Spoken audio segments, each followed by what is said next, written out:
Welcome to Wayne's Old Time Radio Page channel. I'm Wayne, your host.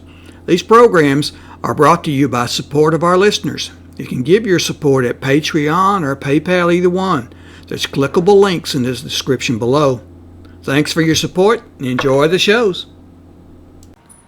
If you'd like for me to get you a shout out, there's a link to PayPal in the description below. Leave us a donation. We'll get it up here for you. Just tell us who you want it to. You, a friend, a girlfriend, a wife, spouse, whatever. And we'll get it up here. Ladies and gentlemen, the American Broadcasting Company brings to its entire network one of radio's most unusual programs. Pat Novak, for hire.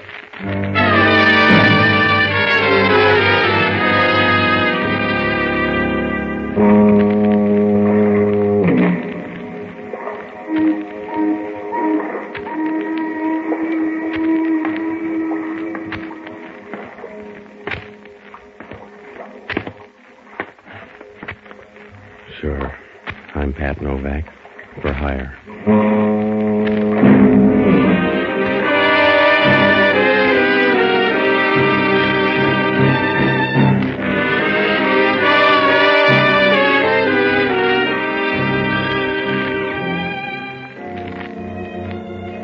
That's what the sign out in front of my shop says. Pat Novak, for hire. Down here on the San Francisco waterfront, it's got to be that way. You got to rob a few graves if you want cigarette money. You need lots of work and roomy sleeves if you're going to play a pat hand. Sometimes, in a good week, you can duck trouble 3 or 4 days in a row.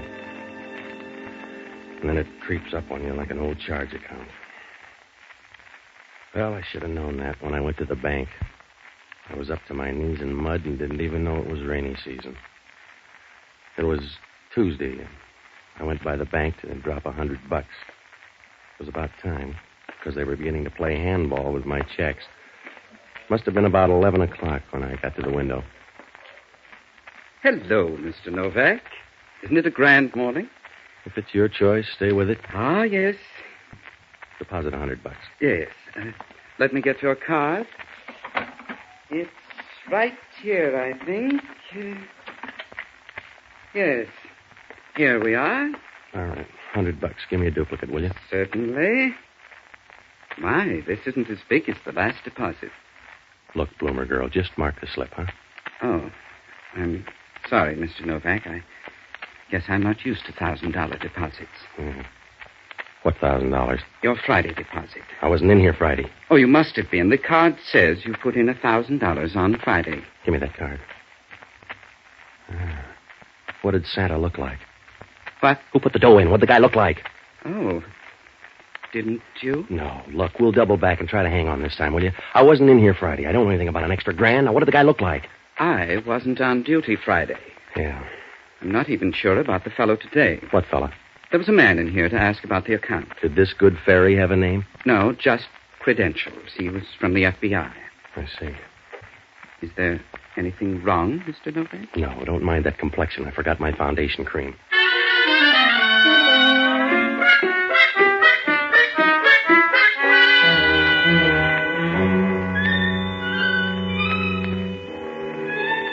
Oh, I should have known right then. A mysterious grand tossed into the till, and I didn't wake up to trouble. But I'm a smart boy who'd be the village idiot in a town the size of New York. Well, I left the bank and went up to my apartment. That $1,000 was already drawing interest. When I came in, she was sitting on the couch drinking my whiskey. She could have all she wanted. A 1949 Panther model. Just the right amount of size 12 in a dress that looked like a well-tailored fig leaf.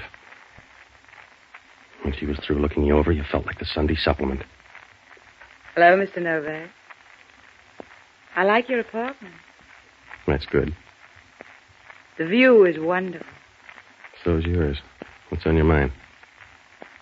How about a drink? All right. I'll pour, you talk. My name is Connie Riley. Make me one, too? Sure. As you were saying? My name is Connie Riley. Yeah, well, I've memorized that much. Go on. Oh, here's your drink. Thanks. Now sit down. All right. Over next to me. I won't bite. That's too bad. Go on. Well, here's to your new bank account, Patsy. Look, sis, if you're here just for the field trials, all right, but if you got a bill of goods, trot it out. I will. I want that card, too, Patsy. I want it ahead of Chris. I'll catch up with another drink. In the meantime, you fill in and help me, will you? Stop sitting on your hands, Angel. You didn't get that $1,000 for the sweat of your brow. No, not yet. Somebody padded your account so you'd be a nice boy. I want you to be a nice boy for me. At the same rates? The Monterrey Rose docks today. A passenger named Kirk Toomy is carrying a jack of clubs, and it means a lot to me. Well, it doesn't mean a thing to me, except the FBI is on my tail. Mr. Novak, you're turning a momentary advantage into a crowbar. You take your deal to some other broker. You're in business whether you like it or not, Patsy. You're going to stub your toe either way, only... To me, it'll be more fun. How about the FBI? You're being frightened by a group of bureaucrats. Yeah, that's what Trotsky thought. How much, Patsy? Hmm? How much for that card when you get it? The price is $1,000. You're an amusing guy, Patsy. Yeah, $1,000 I can afford to be. You don't even know what the Jack of Clubs is all about. You never heard of Kirk Toomy till 5 minutes ago, but you take things in stride as if the whole world belonged to you. Yeah? You're like Adam when he first spotted the Garden of Eden. All right, little Eve, it's $1,000. Remember, you're sitting on my doorstep now. Either go on home or come in the house. Good. I'll take the card. That's your price. Now I can relax. I'll bet you can. Pour me another drink, Patsy. Yeah, sure, in a minute. What comes next? Can I get 3 guesses? You got time to take them. I won't need them all. It's up to you. Come here, Angel. You ever hear of the early bird? Yeah. Do I make a nice worm? You wriggle like one. Aren't you raising the price a little, Mr. Novak? Straight 18%, darling. That's too bad. I wasn't even going to scream. The next place I live is going to be a cave. Just a minute, will you? Hello, Novak. Oh, Hellman. Well. Am I interrupting anything? No, we were just going over an old seed catalog. Miss Riley, this is Inspector Hellman, San Francisco Police. Good morning, Inspector. Don't bother to arrest me now. I'm just leaving. So soon? My sentiments exactly, Inspector. Bye-bye, Patsy. You can get me at the Concord on Bush Street. See you around, Patsy. Sure. Well, you're slipping, Novak. No rain check. All right, funny man. What's your problem? You ever see this guy before? Let me see. He's an awful-looking thug. Yeah. Who is he, your father? A guy by the name of Max Coleman. The FBI trailed him to your bank Friday. They think he gave you $1,000. Yeah. Where'd you get the $1,000, Novak? What do you care, Hellman? Maybe a relative, maybe a maiden aunt. Nobody's related to you, Novak. You're in a jam lover, and I'm here to push your father in. Max Coleman buys his groceries with foreign dough. So what are you weeping about? Arrest the guy if you don't like him. There's government microfilm coming in on the Monterrey Rose. That $1,000 makes you a contact man for Coleman. Send the FBI over then. Where do you fit in? Waiting for somebody to drop some loose change? You're my project, Novak. When they asked us for help, I stuffed the ballot box to get you. Yeah. So relax. I'm going to spend the rest of the day here. You're not going to leave the living room. If I got to spend the day with you, I'll take knockout drops. Suit yourself. What's this stuff? That's good scotch. You wouldn't know. Oh. The cheap liquor's out in the kitchen closet. That's for you. All right. Over by the stove here? That's right. What do you keep in here, Novak? Mops and brooms. Where'd you buy this one? What are you talking about? Where'd you buy this one, smart man?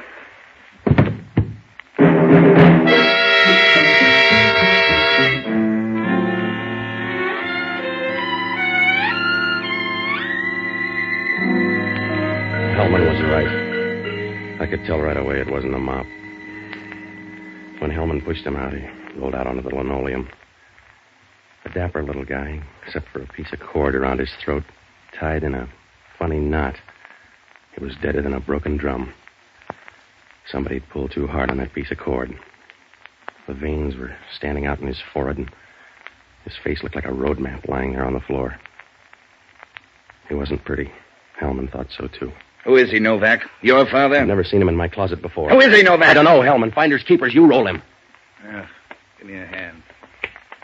Oh, there's nothing there. Where's his wallet? You'll get there by instinct. Yeah, here it is. Oh, his name is Kirk Toomy. Well, that helps. Who is he? The guy on the Monterrey Rose? The one with the microfilm? I guess so. I thought you didn't know anything about it. How'd you know he came from the Monterrey Rose? My dream book, Hellman. What happens now? Nothing. Except I'm on the case now, and you got trouble in a major key. You don't think I killed this guy? I don't know, did you? You better hop out and tail that girl. She was making herself at home when I got here. Yeah? How do I know you're not in it together? You don't, copper. Maybe she's Loeb and I'm Leopold. When you're through with her, you might hit the Monterey and start looking for a jack of clubs. Some more dream book, Novak? Everybody's looking for a jack of clubs, Hellman. It must be the end of the rainbow. That's where you're going to find that microfilm. In the meantime, you stay handy, Novak. I want to split you with the FBI. You don't think I'm going to take the rap for Junior here, do you? It says that in my book. Just relax until I'm ready to pick you up. I only have to find a couple of things. Well, that'll be a long time, Hellman. You can't find your hip pocket with radar. Yeah. I'll be around soon, Novak. Don't bother to pack your bags. You'll be traveling light.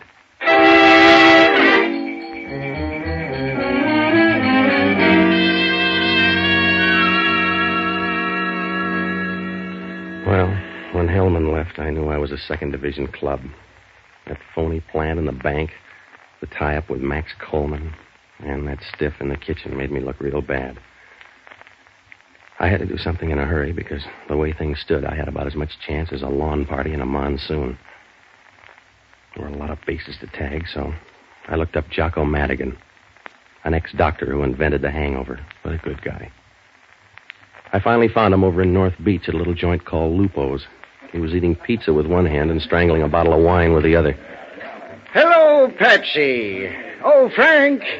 A bottle of wine for Mr. Novak. No, I'm short on time, Jocko. That's where you're wrong, Patsy. People always say it, but it's a lie. Will you calm down a minute? You say you're short on time, but you have all the time there is. It's the one thing that keeps you from being a beggar. Yeah. There are only 24 hours in a day, and that gives you as much time as Napoleon or Alexander had. Would you shut up a minute and put on that wine? I'm celebrating, Patsy. I'm celebrating Mission Day. Mission Day's over. I'm a native son. We celebrate longer. Now, look, I'm behind the 8 ball again. Isn't it getting kind of crowded back there? What's the matter? Somebody strangled the guy and put him in my broom closet. When did you find him? I didn't. Hellman did. There's a girl named Connie Riley. Looks good for the job. Why doesn't Hellman book her then? He's still picking up the pieces. The dead guy is Kirk Toomy. He was set to smuggle in some microfilm. It says here I'm contact. You gotta help me, Jocko. You've got me confused with the travel agency. I want you to hop down to headquarters. Get all the dope you can on this guy Toomy. I'm gonna look up Connie Riley. How did she get in the picture? What difference does it make? She's a wrestler I met this morning. Now get on to headquarters, will you? That's why I like you, Patsy. You're like a piece of blank verse. A bad piece of blank verse. All right, Jocko. I'm gonna make like a strip of bacon if I don't get going. Now stay close to headquarters. If anything looks good, contact me at Connie Riley's here at this address. All right. How many times shall I knock, lover?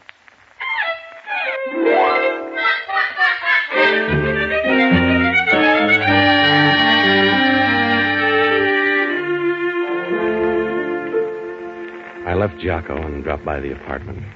I was smart and full of courage, like a field mouse at bay. The police had already been there. There was fingerprint powder all over, and the 2 bottles of whiskey were gone. They'd moved Laughing Boy out of the kitchen, and so I sat down trying to add things up. I had a short list of friends to see. Connie, Max Coleman, and whoever this guy Chris was. I had to show up with one of them or prove that Kirk Toomy hung himself in my closet. I was getting ready to borrow a piece of cord myself when the phone rang. Yeah. Hello, Novak. This is Hellman. I'm thrilled. What's on your mind? I just called on your girlfriend. What'd she say? Nothing. She wasn't there. Hasn't been there since 10 o'clock this morning. That's funny. Yeah? You know where she is? How would I know? I just thought she might be in your closet.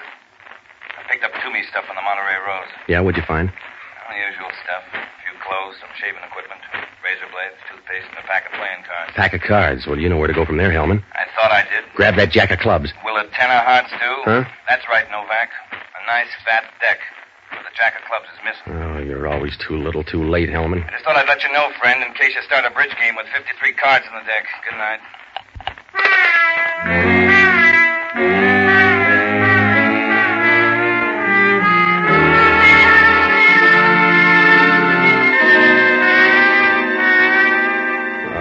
Losing money fast, like a street carnival in Death Valley. Well, one of two things happened. Somebody got on that boat and took the jack of clubs while Toomy was at my apartment. Or maybe he brought it with him. If he brought it with him, Connie was a possibility. Or somebody that got there ahead of Connie. Well, anyway, I had to work fast now because whoever had that card wasn't going to put it on a Market Street float. About 10 minutes later, I cut across Union Square and up Bush Street. When I got to Connie's apartment, it was about 10 o'clock. I got in the back door and started through. She wasn't there, so I went to work looking for that jack of clubs. It was real easy. I tried the desk and then her bureau drawer. You know, that black chiffon's coming back in style because that's where I found the card. It looked nice nestling there. I put it in my pocket, and that's as far as I got. You run the lingerie counter here, Novak? You sound like a guy named Chris. If it makes you feel better. Should we put on the light? No. Let's don't put on the light. This gun might upset you. The police are looking for you, Chris. You need more than the dark. I understand they're looking for you, Novak. That Riley girl kind of put you on the spot.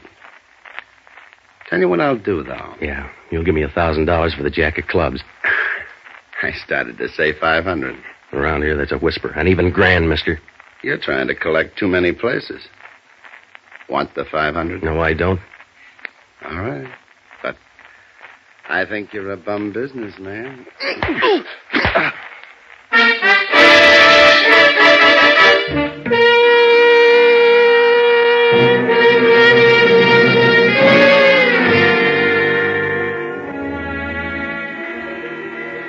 Jocko found me catnapping on Connie's bare rug. Must have been right after the sapping. When I woke up, Jocko was thumbing my head like a housewife with a bowl of margarine. I felt around and waited for him to put the floor in again. I reached in my pocket. The jack of clubs was gone. Then I started to talk. Jocko. Did you expect someone better? Help me up, will you? I've helped you get up so much I feel like one of the Wright brothers. I just lost round 3. Yeah, I saw him getting into the car. Did you get a number? Like Hellman has got yours. Here it is. Let me see. Anything break down at homicide? They got all the dope on Toomy. They had to piece it together. He had no fingerprint record, and they finally confirmed things with a set of false teeth. What does it prove? Nothing much, except you probably killed him. He was a foreign agent who picked up microfilm at Shanghai. Your girlfriend is pretty. Did they find her? Yeah. Dead? No, Patsy, you've got to stop thinking of people as being dead all the time. It's demoralizing. What'd she say? She denied knowing anything about Toomy. Jocko, I'm sure she killed that guy up in my apartment. I'd stake my life on it. Expertly put, Patsy. I think Hellman believes her. After all, she's the only lead. What about Max Coleman, the guy that rigged my bank account? Are they letting him die on the vine? I was getting to that. Your friend Max Coleman has disappeared. I thought he was being tailed. The kite got away. Here, use my aspirin.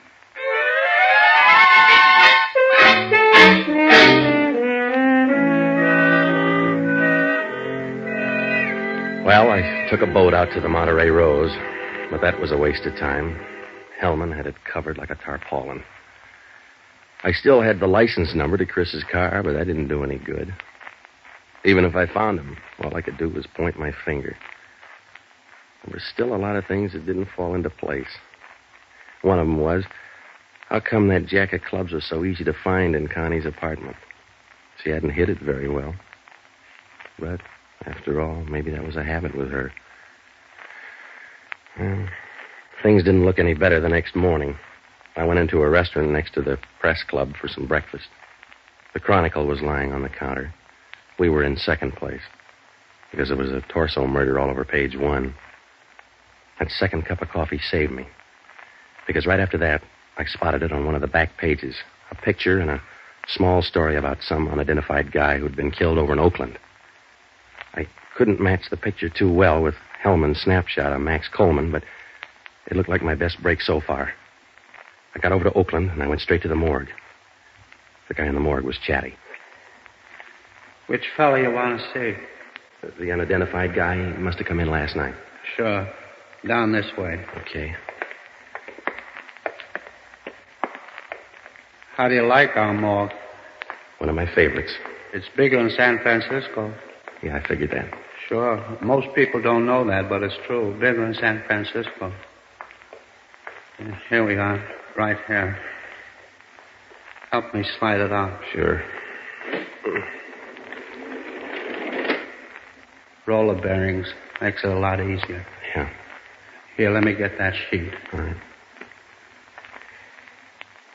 Well. Recognize him? Yeah. What time did he die? Coroner's report here on the toe tag. About 11 o'clock last night. 2 gunshots. 38 caliber pistol. That's good. Don't look good to me. Was he a friend of yours? Relative or something? Yeah, a relative. He's my maiden aunt.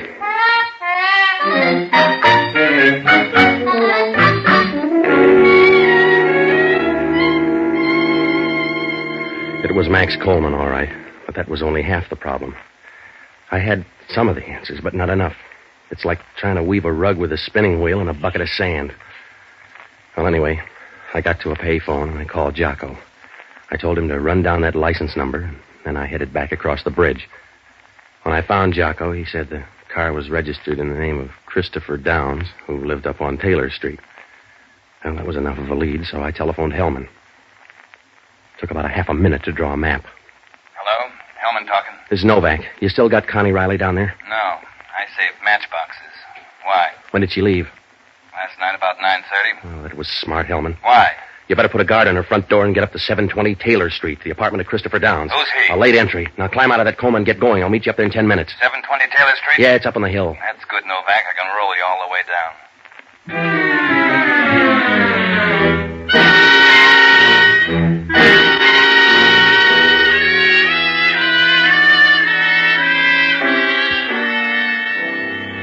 When Jocko and I got up to Downs' apartment, there was nobody home. I said a fast prayer for Connie, and I began going through Downs' stuff for a .38 caliber revolver.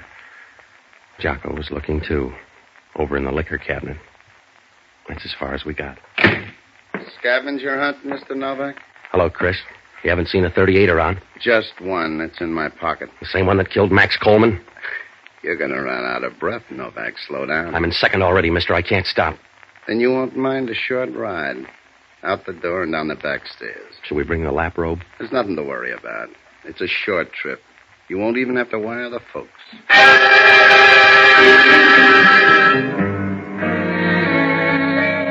We went down the back way and into the garage next door. We started for a big car in the corner. All right. Get in. Out the airport road, Joe. Sure. Now relax, Novak. From here, you look like a duck in the pond. All right, Joe.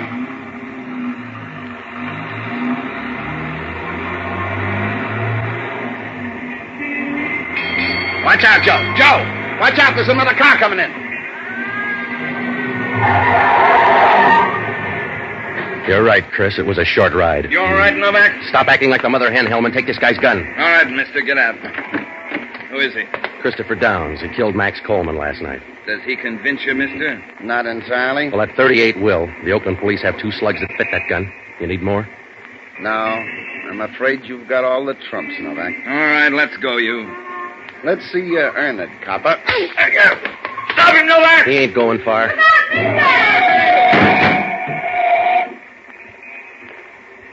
Well, Hellman, now you can arrest him for jaywalking. Yeah. It's too bad. He could have told you a lot about that stuff in my closet. Well, go pick him up, Hellman, and don't forget that jack of clubs in his pocket.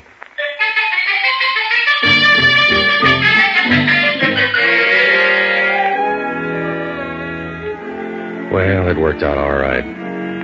I left Hellman, dropped by headquarters to leave a note, and I went home to my apartment. Connie was there. The whiskey was out again. Oh, she looked real good sitting there in a white crepe dress. It was one of those tight-fitting babies that make a bathing suit look like a toga.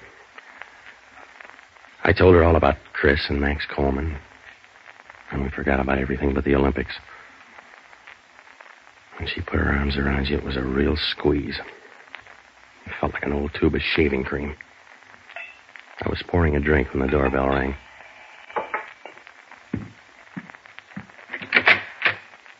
Hello, Hellman. You ready, Novak? Sure. Well, don't stand there gaping. Arrest her for murder. Wait a minute. Slow down, Patsy. Sorry, chum. It's you or me. Now, be a nice boy. I am. That's why you go to Hellman. Come on, lady. You dig up an answer for that guy that you left in my closet? I didn't leave any guy in your closet. You'll have to say it louder, baby. They found the store. You bought the cord. That cord came out of your kitchen. You're a big mouth, Connie. Yeah. You can put that in boldface. How did you know? You're the only one that could have taken that jack of clubs here in the apartment. That and one other thing. Yeah? That knot in the cord was a funny knot. You got an elastic garter there. It's too big, so you tied a knot in it. The same funny knot that choked Kirk Toomy. You're a funny guy, Novak. Yeah? You're nice. But you're hard to handle. I should have killed you or married you. Ready, Hellman?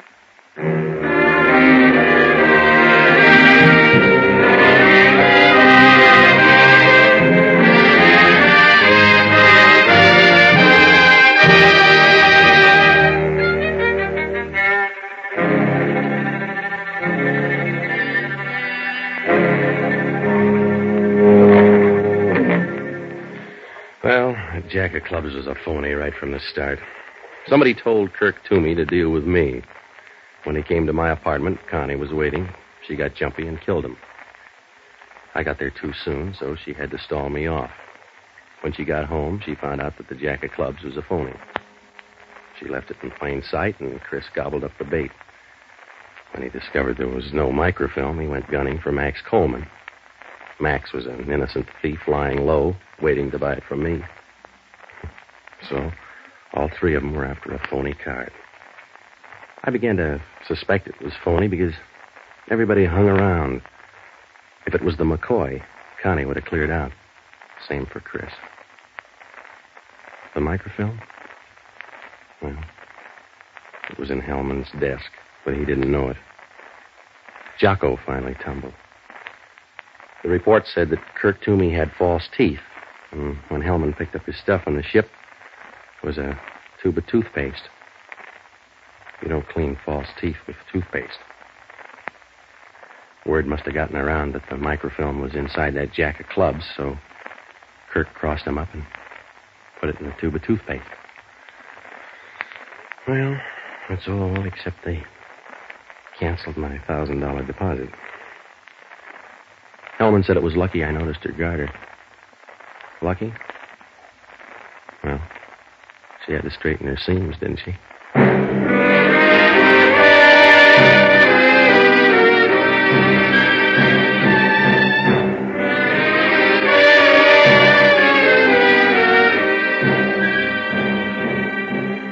The American Broadcasting Company has just brought you the second of a new series, Pat Novak for Hire, starring Jack Webb. Jocko Madigan is played by Tudor Owen. Inspector Hellman is played by Raymond Burr. Music was composed and conducted by Radio and Television Life Award winner Basil Adlam. In our cast were Betty Lou Gerson, Victor Perrin, Ted DeCorsia, and Herb Butterfield. Today we're happy to welcome a new member of the ABC family, as station KARM in Fresno, California, joins our network. And now this is George Fenneman reminding you to be with us again next week when over most of these same ABC stations, we'll bring you Pat Novak for Hire. This program came to you from Hollywood.